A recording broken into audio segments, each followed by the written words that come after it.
Do you find yourself utterly alone when it comes to connecting with your teen daughter that is pushing you away? Do you find yourself crying alone because no one else will understand the pain your daughter is putting you through? Do you feel helpless about ever restoring a healthy connection with your teen girl? I get it. Raising your girl right now is hard. Right now, it feels like by the way she's treating you, there is no hope for a healthy future between the two of you. Right now, you likely feel frightened by the thought of not having a relationship with your daughter where you both respect one another. First off, I want to let you know that you are not alone in thinking this way. I have mentored dozens of women who have felt the same. So mama, you are not alone. I know my own mom might have felt the same way while raising me as a teen. So I get it. Today, I want to address something you may not recognize while being in the weeds of parenting your girl. And that's listening to certain thoughts and beliefs that keep you apart from your girl.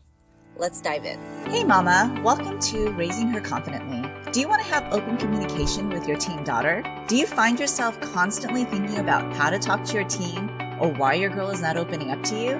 Do you wake up with confident intentions only to feel confused and frustrated when all you get are one-word answers from your daughter again? Hey, I'm Jeannie.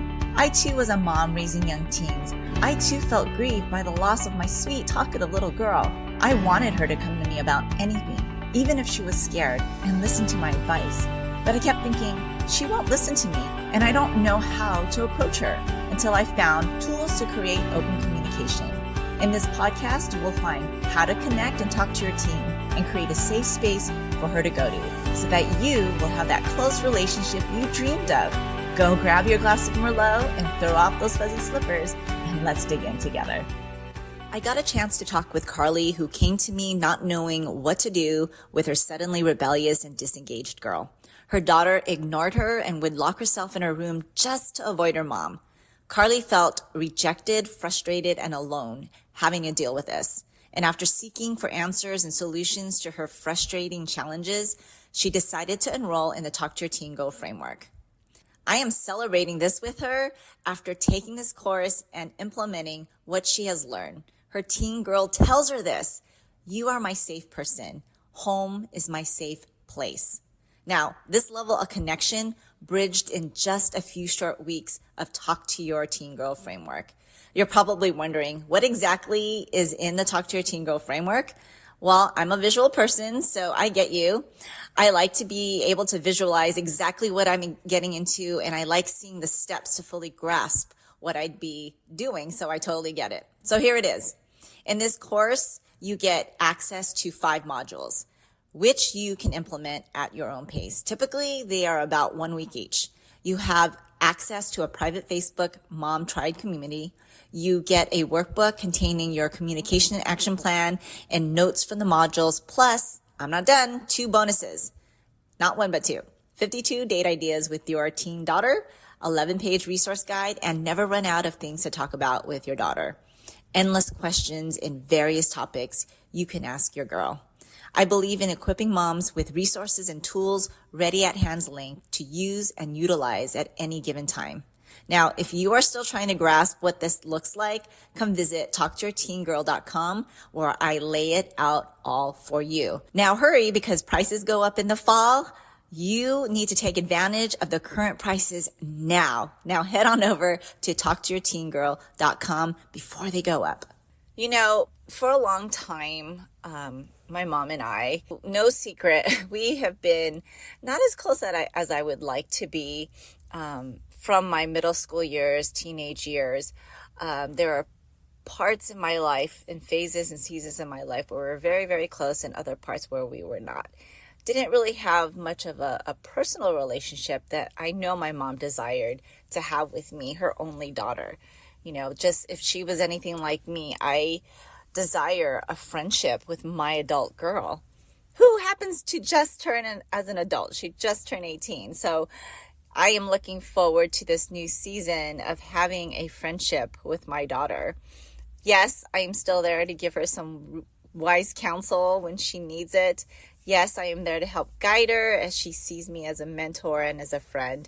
I will always be mom to her, but my role has shifted, right? Right now, you are mama in the weeds of raising a teenager. Maybe you have a 11-year-old or 12-year-old and barely entering this funny stage of adolescence. It's turbulent. It's a roller coaster ride. It has a lot of ups and it has a lot of downs. And it can cause us mamas to really doubt who we are as a parent and doubt if we're even capable of parenting our daughters just because of the turbulent relationship having to do right now. If you listen to one of my older episodes, episode 2, an oldie but goodie, you'll be able to go back and recall the changes that are happening to your tween and teen girl. And if you haven't listened to that episode, I recommend going back to that so that what we're talking about today will make perfect sense. Yes, it hurts when our daughters treat us the way they do, and we honestly don't deserve it. We really don't. But if you go back to episode 2, you'll understand. This will give you some sense and understand what exactly she's going through as far as changes, and some of the hormonal changes that causes her to do the things that she does. She acts on impulsivity versus just thinking it thoroughly, right, as her brain is developing, and she seeks this independence. So go back to episode 2, because I think this will give you some clarity and some peace to understand why exactly your daughter is treating you this way at this moment. And it feeds into some of the beliefs and thoughts that we think in the moment is true, and they may feel true because it's really happening. But some of our thoughts and beliefs are not necessarily what they are. They can be lies that we tell ourselves. I'm going to focus on a specific verse that I love and have read. I go to the Bible as a source of wisdom for myself. And every now and then I do like to share some of this wisdom here on the podcast. It's from Galatians 6:3, and it says, "For if anyone thinks he is something when he is nothing, he deceives himself." Now, that sounds pretty harsh, that verse, but bear with me. Just listen a little bit why I feel like this verse is so pertinent to today. Because I think of pride. I think of, gosh, who am I to believe so much of myself through these thoughts and beliefs that my daughter is out to get me when she hurts me and says those words, that she's out to hurt me. She's out to tell me I am not fit to be a mom. She's out to tell me that I'm the one that makes the mistakes, that I don't know any better, that who am I to tell her what it's like to be a teenager. Now, if you've had some of those thoughts, you're not alone. I've had those thoughts too. But it's really a pride thing when we think about it. We automatically are hurt so deeply because our pride has been hurt, because we choose to believe the thoughts and beliefs that our daughter is out to get us. And that's not true. This is a season and it's a phase.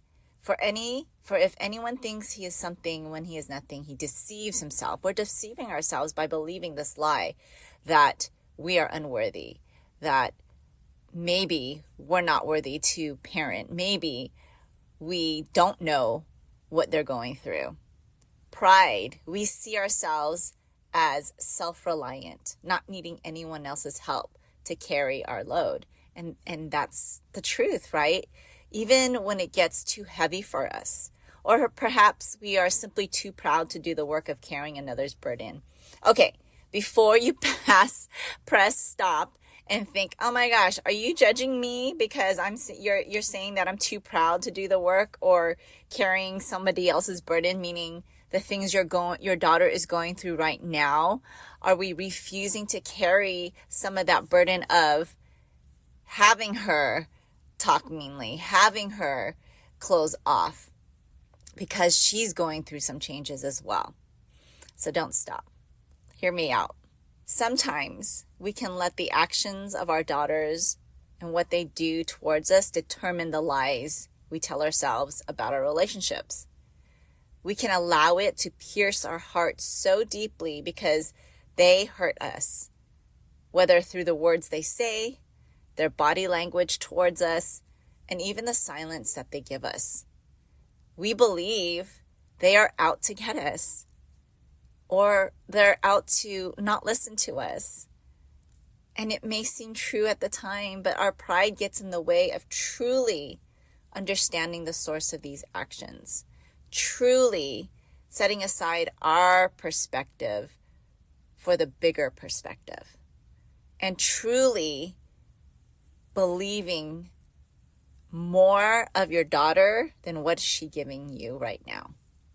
So I'm going to go over 3 things to consider when it comes to really believing the lies, the 3 lies that we tell ourselves that build walls between you and your daughter.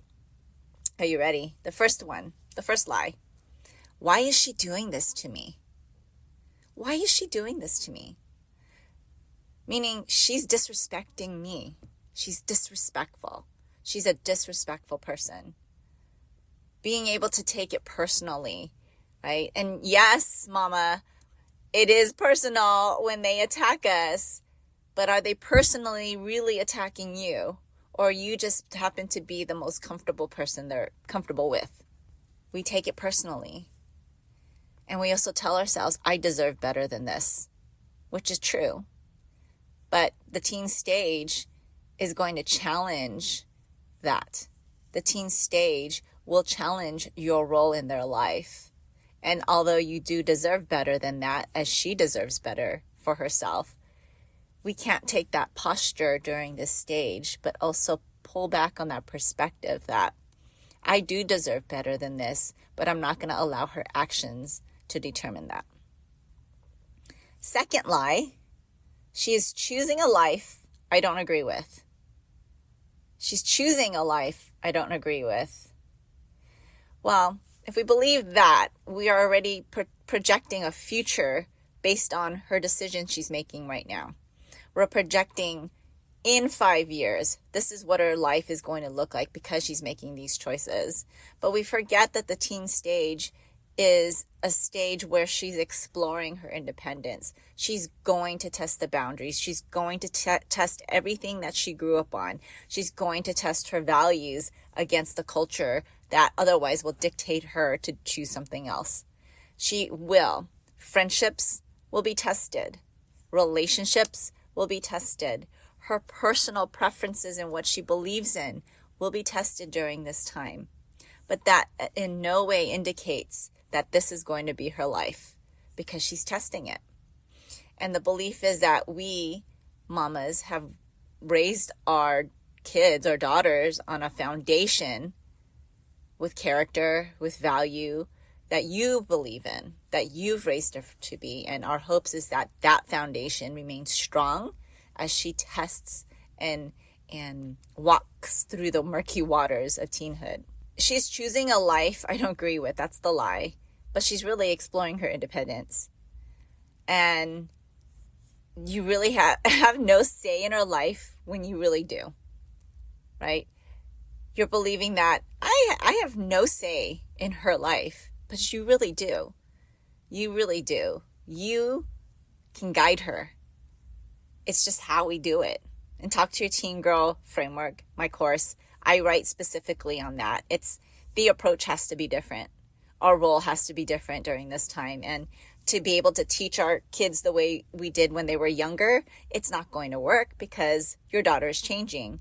She's seeking her independence. But yet, we do still have a say in their life. It's just that we have to approach it in a different way. And I teach you step by step in the course about exactly how to do that, about creating space, about how we react, about having those hard conversations using tools that will at least alleviate some of that emotional reaction so that your daughter can feel safe and be able to, over time, build trust with you and share. Yes, you're probably thinking, how did we lose trust? Well, she's trying to gain her independence. And because of that, some people say in their life, like parents, don't have that much of high level of importance when they're in the teen stage, or at least they don't think so, when in reality we know they do. They still do need our guidance.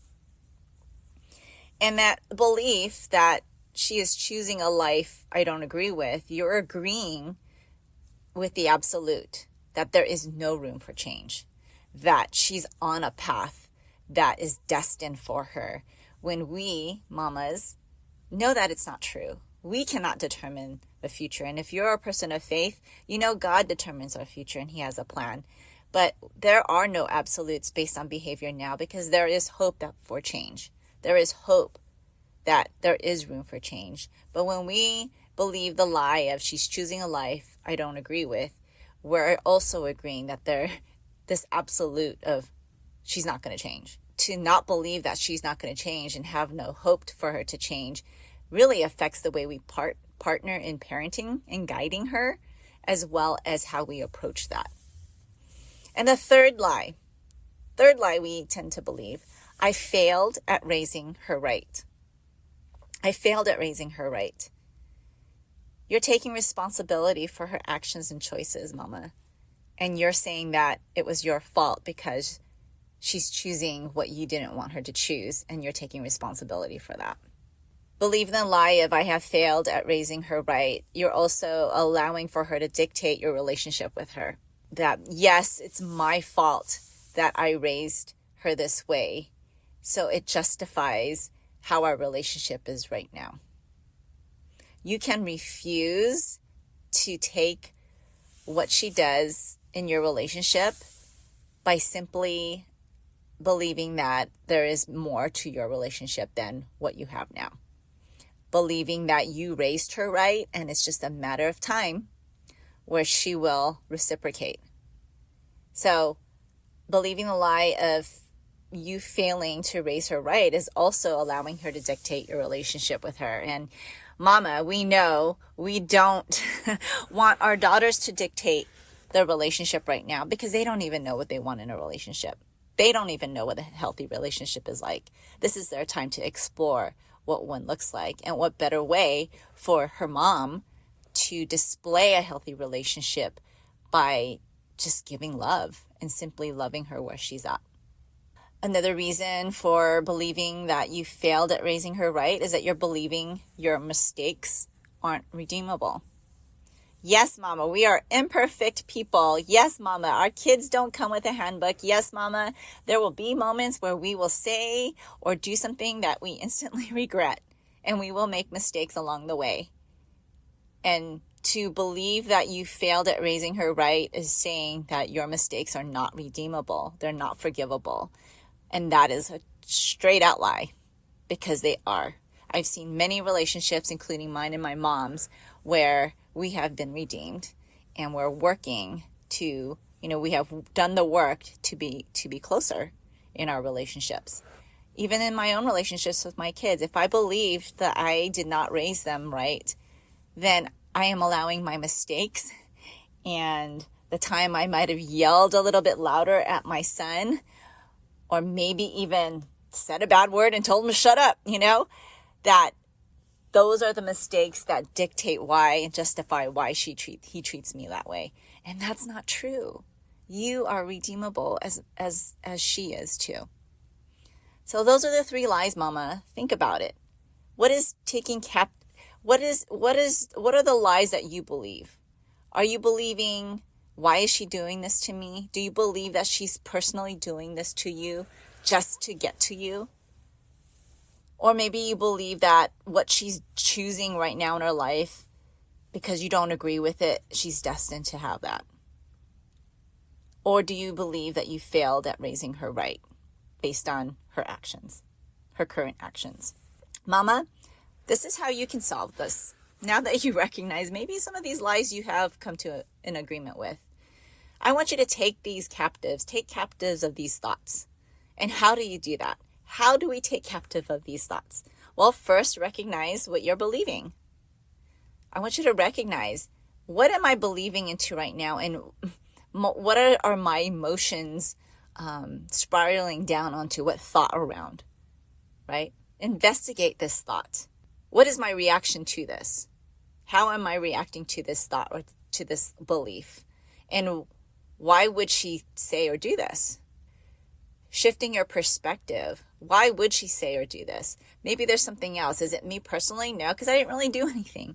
She's just yelling at me. Maybe she had the bad day and I just happened to be the first person who asked her a question. Another is change your perspective. Is she personally attacking me? Is it really personally me? Or is she having a bad day? Going back to the first point. Where is this coming from? This attitude. Is this what she truly means? Is this what she truly means? Now, she might truly mean it in the moment because that's just how she's feeling and she's just blurting it out. But you go back to her in 5-10 minutes. Is she still on that thought? Does she truly mean that? Another is choose to believe there is still more room. Choose to believe there's still more room. Mistakes are redeemable, that they are forgivable. Say, I'm sorry, will you forgive me? And she likely isn't taking this to heart as much as you are. Honestly, I remember being a teenager and I would say some mean things and literally come out my room half an hour later and be okay. And be like, what did I say to you? Right? And it's almost an emotional abuse you receive from your daughters. But in reality, they are very impulsive. It's just an impulsive reaction in the moment.